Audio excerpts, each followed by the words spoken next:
Is a shy person better off with another shy person or an outgoing extrovert? Is a careful, organized, and moody person more compatible with someone just like them? Or should they find someone who is their opposite? One of the first questions we face when we begin dating or thinking about taking a relationship to a deeper level is related to compatibility.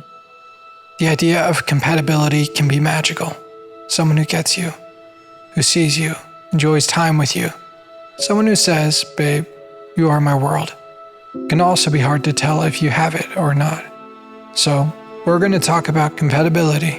Not all compatibility is created equally. God, this is a really good article. Chris, we don't know who you are, but we love your article. Happy couples have been found to have a ratio of 5 positive interactions for every 1 negative interaction. That's a Gottman, by the way. All couples have been found to disagree to one degree or another about money, sex, kids, or time. The healthiest, happiest couples in the top scientific studies all showed that they encountered conflict. Relationship experts agree that there are no completely compatible couples. This is why experts who study relationships often say that such compatibility is overrated. So in summary, you don't have compatibility, you create compatibility. You don't have compatibility, you create compatibility. I'm not supposed to lie because I'm the voiceover person, but this video isn't really about compatibility or how to find your perfect match. It's actually about how to build connection with someone on a deeper level by finding out who you are. You know, a lot of couples come to work with me and James, and the compatibility issue comes up usually right after some whatever the major thing is. Like there's been some kind of crisis or there's a communication breakdown, an intimacy issue. Then the next thing they'll say is, we're just not compatible anymore. They're not connecting with me. I'm feeling alone. There's no empathy. You know, there's been some kind of rupture. And by the way, we're just not compatible anymore. Then all of a sudden, for a lot of couples, that thing kind of rolls in the back of your mind, kind of like, maybe I'll need to look around for someone else or start doing things like cushioning and micro-cheating, emotional affair, because somehow we're not compatible anymore. And it's sort of a justification. There's going to be no way that you're going to be compatible, 100% compatible with somebody for the rest of your life. You don't have compatibility, you create compatibility. You don't find compatibility, you grow compatibility. You don't lose compatibility, you stop growing compatibility. If you're watching this, then you might be feeling like the compatibility in your relationship has died, or you're wondering if you ever had compatibility at all. Walking through this is really hard. It's common, but that doesn't mean it's not hard, unless you have help.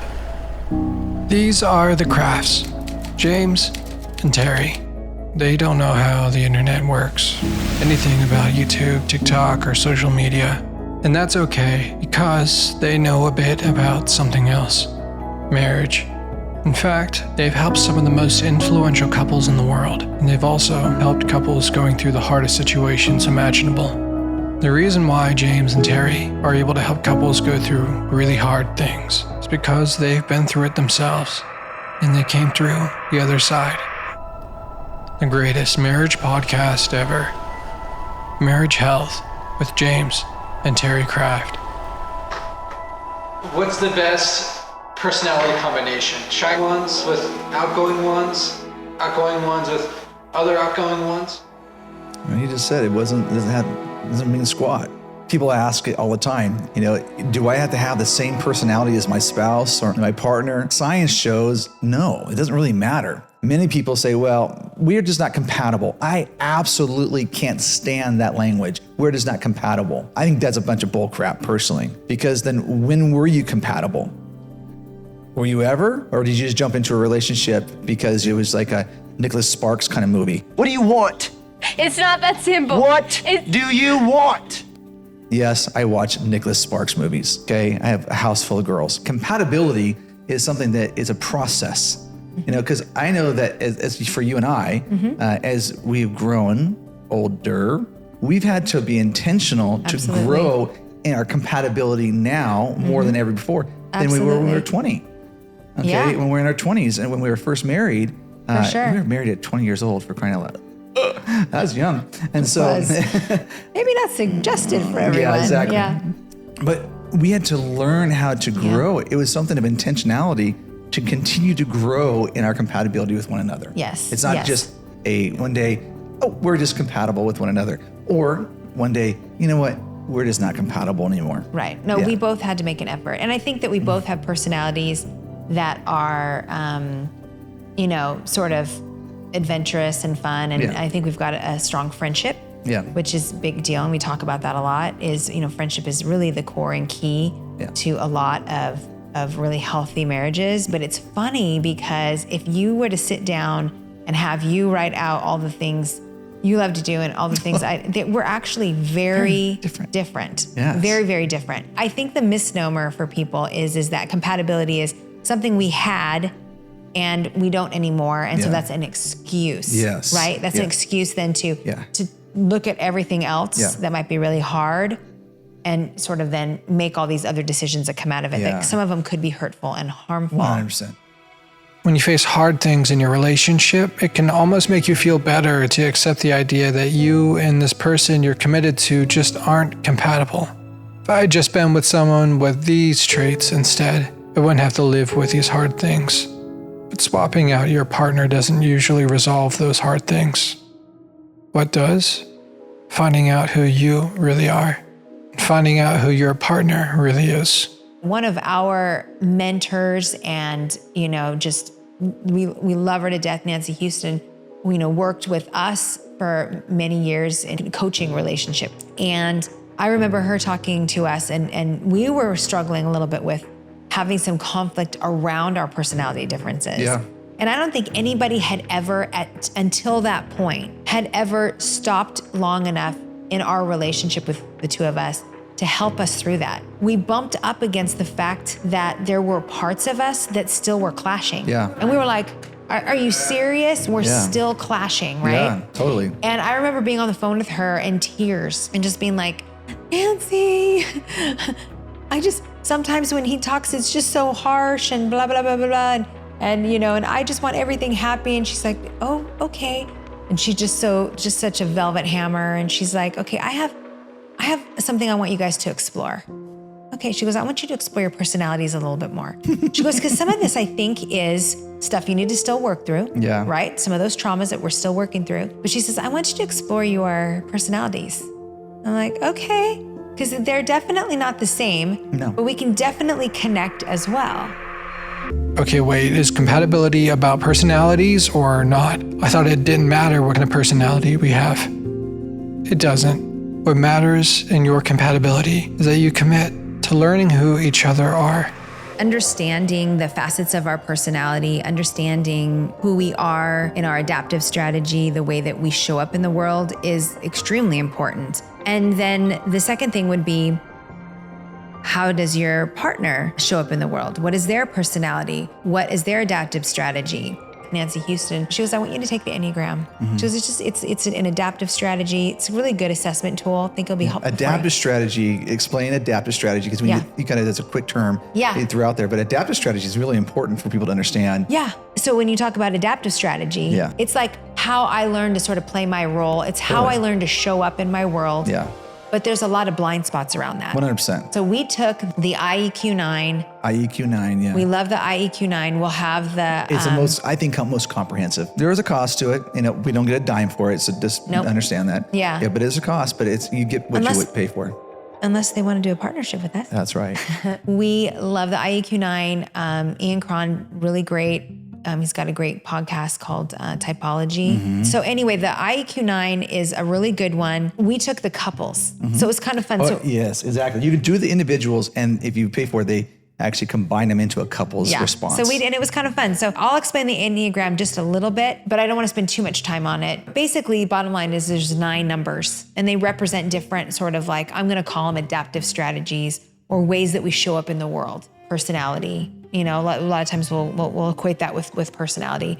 But it's great because it shows our blind spots. It shows even the ways that we will also adapt and go into our wings, meaning like the numbers next to us. Yeah. But it's funny because someone has said in the past, I think it was Nancy that was helping us. She said, an Enneagram 7 and an Enneagram 8 are a really fun, energetic couple. They'll take the world in a really positive way. If it's not great, they'll like explode. Take over the world and destroy it. Yeah. It's like we're just very in whatever we're feeling. An 8 is the challenger, right? So for you, you're the front leader, you're going out there.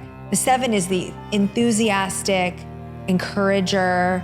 I'm usually like wanting things happy. But it's funny because someone said, you guys are kind of like Elf and Rambo. 100%. I'm like, absolutely. Yeah. So here's some keywords, because the reason why I think we're doing this is because we want couples to understand conflict doesn't equal broken. And I think differences don't equal destruction. Differences are something that we can celebrate. And I celebrate your differences now. To the most degree. There are You times. do. Yes, there's sometimes when my differences that are not healthy yeah, sometimes. no. Yeah, that's a reality. So I'm going to read your Enneagram keywords as an 8, and you can read mine. Okay. Enneagram 8s. These are keywords. Assertive. How do you feel about that? Yeah. Confident and direct. Type 8s are comfortable saying what they need to say. So, Get things done. We're usually like, Dad, you go tell the guy or girl that we need to change our seat at the restaurant or whatever. Like, you go do it. Assertive, decisive. Yep, absolutely. Protective. Yes. They are big-hearted and protect the people and things that they care about. But they will also fight against that as well, right? Yep. No, and then they fight against injustice, which is totally correct. 100%. I can say that. Independent. Yeah. Yeah. That's me. To a degree. Yeah, to a degree. I don't like to do things by myself though. A lot of times. But that's your attachment. All right. What about me? The first Enneagram, the key word is optimistic. You think? At the highest degree, which I love. Because there's always a silver lining. And there's always But hope. I love your optimism. Yeah. You actually will bring joy to my heart with your optimism. Flexibility. Why'd you? I felt like the snowman in Frozen there. Why'd you? Because I'm thinking in my mind, yes and no. Well, I was I'm a conflicted. woman. Come on now. I can be with that spectrum. flexible if I want. Yes. Yes. I think I'm adaptable. Yes, you are. There we go. Yeah. But you're flexible. I think so. You're more flexible than I am sometimes. Yeah. Yes, I think so. Future oriented. Yes. Absolutely. My gosh, I'm you're like- already planning our vacation for 2029 right now. Exactly. So I'm joking. I like to plan vacation. We talk about that a lot. Yes. I'm like a big vacation planner. You're always planning the next vacation. Even if you don't go on it. They say about 7s that we go on our next vacation to plan our the next vacation. Practical. Yeah, I would say so. Yes, you are. And you're like, whatever works, let's just get the job done. Yeah. It's very practical. Yeah. And then adventurous. 100%. That's Yes. where you and I have connected deeply on. I'm a very adventurous person as well. I'm just not. I do You have just some don't do fear. danger. Yeah, there's some. You there's just some won't be fear in things danger in in there. doing it.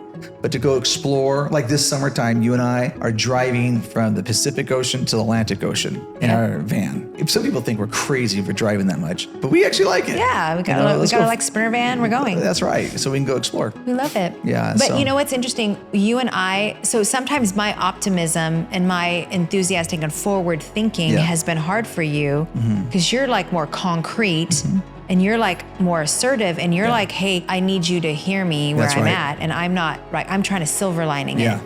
Yeah. And I see this being decisive as an 8. Yeah. I was like, I'm going to make a decision here, Yeah. here and now. Let's make a Yeah. decision because if we don't make a decision here, there's no way we'll go to the future. Right, You know, so exactly. we got to make decisions right now. Let's Yeah. make the decisions and get on with it. Yeah. You But know, I sometimes I'm think, oh, that's kind of harsh. Like Yeah. I feel like, Yeah. you know, that pulls me back, right? But you know what? In our healthy places, when we're able to accept those, I have learned. This is growing in my compatibility with you, right? Yeah. I'm learning along the way is to allow you to research. Just like, James, get over yourself. Yes, And your I research is a lot of love times to you're on your research. phone researching. Like I'll mention one thing, like, oh, you know what? We should probably think about flying out to South Carolina. You are already on your phone looking at flights. And I'm like, you're not talking to me. What's going on? Because I want to be connected. And you're like, oh, I was just looking at flights, you know, because you brought it up. So I thought I would Yeah. do that for you. That's how you think. You just think, well, I'll just find the information out and give it to you what you need. Yeah. That bothered me for a lot of years It because did. You thought I was distracted. I thought you were distracted and you didn't really care about me. Yeah. Until I got over myself and I realized, wait a second, your personality, that's your personality. And I want to embrace that in you. Now, when people are listening to us right now, you're thinking, oh gosh, all right, you guys, gag me with a spoon. But no, we'll go to we don't actually go to fisticuffs. No. But we will say things that other people probably only think. Exactly. Because we are passionate people. We're very passionate. Yeah, so we've had to learn how to have some boundaries around that, both of us, right? Can I tell a story? Oh no.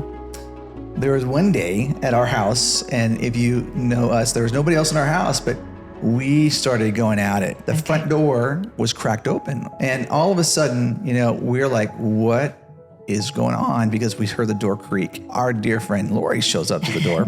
Yeah. And then we realize, oh no. Somebody just heard us. We've been discovered. Yeah. She was so great. We can talk loud, if you want to say it that way, and we can be very expressive. But the key about how we operate is that we always circle back into the focus of going forward together. It's not circling back to walk different directions. And I believe that any kind of personality can do that. You can have a shy person, introvert, to an outgoing person who's an extrovert, and they can have this wonderful blend together in their relationship and be curious on how the other person operates and then come and serve the other person where they're at. It's like, hey, I'm there with you. It's something that you have to be curious about. It's something that you have to be willing to learn about. I want to come alongside of you and that we can be one. The Bible talks about that. It says where two come to be one. I mean, it's a beautiful perspective. My wife grew up in a different family and I grew up in a different family. So we came from different backgrounds, different experiences, but by the miracle of God, we came together. We are very compatible with one another, but we are completely different in so many different ways. If I'm trying to be compatible with my partner, or we're trying to cultivate that compatibility, it doesn't mean that I want to change who I am. I'm not supposed to change. I don't have to be someone different because maybe I think that I'm not good enough or I'm insecure. No, that's not what I'm saying. I'm saying that it's just really good to understand who I am. We want to be authentic and genuine in who we are. We want to feel like we're showing up wholeheartedly with others. A wholehearted, confident, peaceful person is always going to be more attractive and more fun to be with. And that translates into a relationship that starts to also exude a wholeheartedness, a calm, peace, compatibility. Marriage Health with James and Teri Craft. If you feel like you need someone to come alongside you, a coach or a counselor, reach out to us. The link is in the description.